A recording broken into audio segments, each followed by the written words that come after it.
You're watching news at Prime. It's good to have you with us. We start with this. President Cyril Ramaphosa is due to touch down in the United States soon for a working visit. He'll begin efforts to reset relations between the two countries, which have deteriorated since US President Donald Trump took office in January. Newzroom Afrika's senior politics reporter Ziyanda Ngcobo is live for us in Washington, D.C. Ziyanda, it's good to talk to you once again. And I'm just wondering how much attention this visit by South Africa's president to the United States is receiving, not only between the two governments, but the media in Washington, D.C. Just how much attention do you think there is around this story?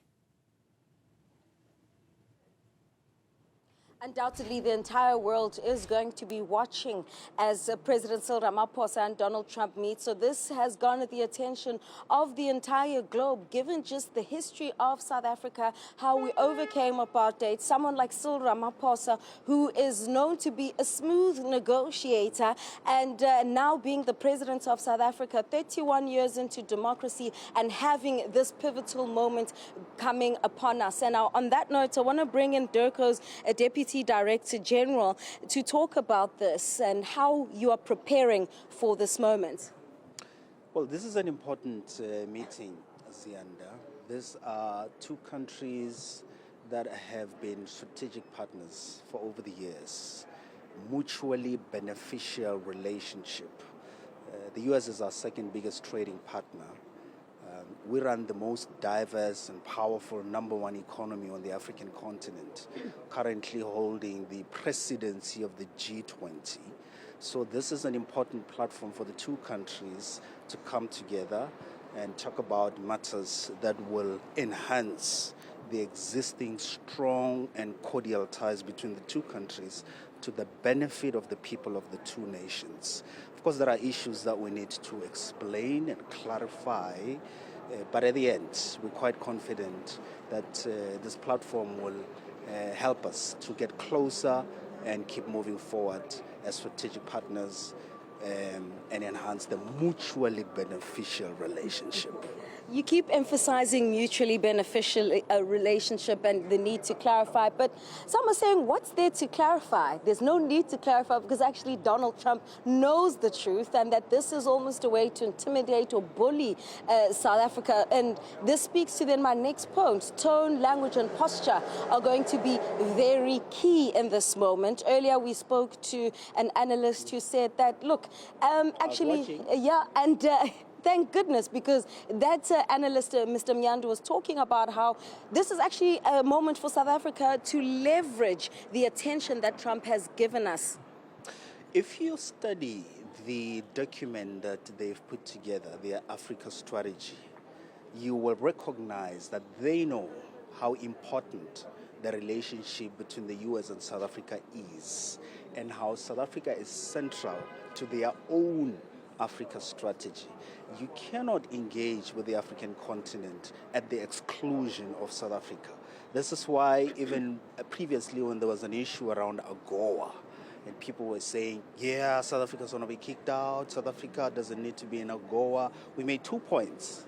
One, technically from the onset, there were voices that South Africa doesn't qualify given our economic status. Yeah. But then there is no way you can trade with Southern Africa or our region without South Africa because we are the gateway. Everything goes through our ports. Yep. So this is why the U.S., we know, understand why South Africa is important for them. 12 of the most strategic minerals that are important for the U.S. economy are supplied by South Africa. So there's also the issue, or not issue, but the discussion around the nexus points here, that South Africa is almost between the US and China. They are currently waging a tiff. They're engaged in a tiff, and South Africa has good relations with both countries. They're the two of our biggest trading partners. But I guess what I'm going to hear is that you're going to have two fierce negotiators in a room together. What can South Africa come out of this with? As DIRCO, what do you want to get out of this meeting? other than the fact that, of course, we don't want our president humiliated like Volodymyr Zelensky? I'm going to resist the temptation to get into the substantive issues because we'll leave that for the president and the ministers that are accompanying the president. The meeting is on Wednesday, as you know. But I'll make these 2 points. One, it's in the nature of diplomacy to have relations with many countries. The genesis, the basis of any relations with any other country is national interest. So South Africa having relations with China and all the other countries you've listed doesn't negate the importance and the strategic nature of our relations with the United States of America. And by the way, the reason why I keep pushing the line about a mutually beneficial relationship, we also invest in the U.S. economy. I'm sure you've been in Washington for a number of days. You've had an occasion to eat at Nando's. In Louisiana, if you go to Louisiana, you will see that many of U.S. nationals are employed by a South African company called Sasol, which is one of the reasons why the U.S. is energy secure, because of the investment of a South African company called Sasol. So we come to this meeting not as a country that is not offering anything on the table, which is why it's important to enhance the existing relations between the two countries, because they are indeed mutually beneficial. I'm sure the Trump administration knows that, but just yesterday, Secretary of State Marco Rubio digging in his heels, saying that in fact they're looking to expand the scope of this refugee program for white Afrikaners. In other words, they're not taking into cognizance what they've been told on several occasions. President Ramaphosa has spoken to Donald Trump directly at least twice or 3 times now. So the point is, you're going to have to change tact. I think invoking the spirit of Madiba and mutually beneficial relations might not be enough. You have to give me more, Clayson.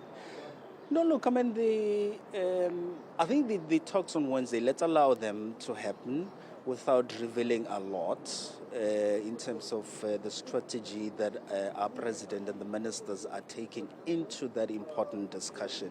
But I'll make this point, that facts are very stubborn. They speak for themselves. The truth shall set us free.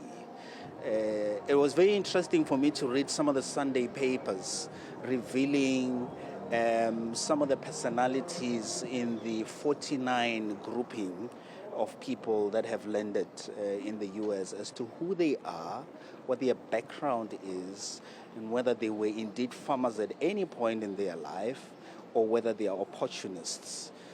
I think those stories were very interesting for me to read, and I'm sure South Africans have read those stories. The reality is that there is documented proof that in South Africa there is no chaotic land grab. There is nobody that's being persecuted because of their skin color. We are a democracy that's based on the rule of law.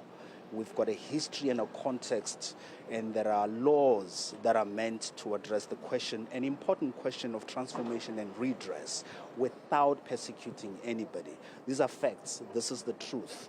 As the good book says, the truth shall set us free. Let's talk about the delegation.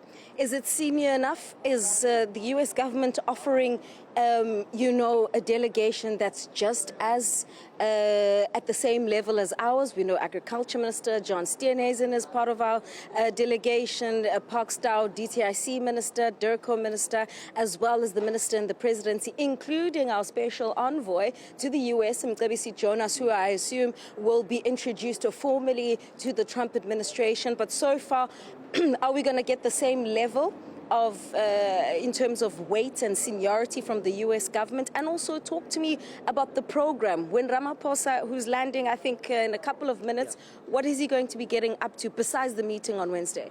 You want me to reveal national secrets, state secrets? Program can't be a state secret.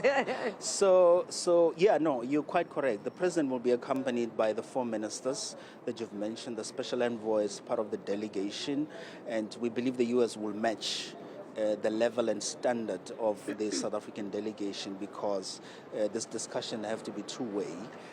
So we expect Secretary of State Rubio, who also wears another cap of National Security Advisor, and of course the other senior officials who are going to be in the meeting. So that's the level we expect. And as I said, a lot is riding on this meeting, so we look forward to the engagement on Wednesday. All right, Clayson Monyela is the Deputy Director General within the Department of International Relations and Cooperation.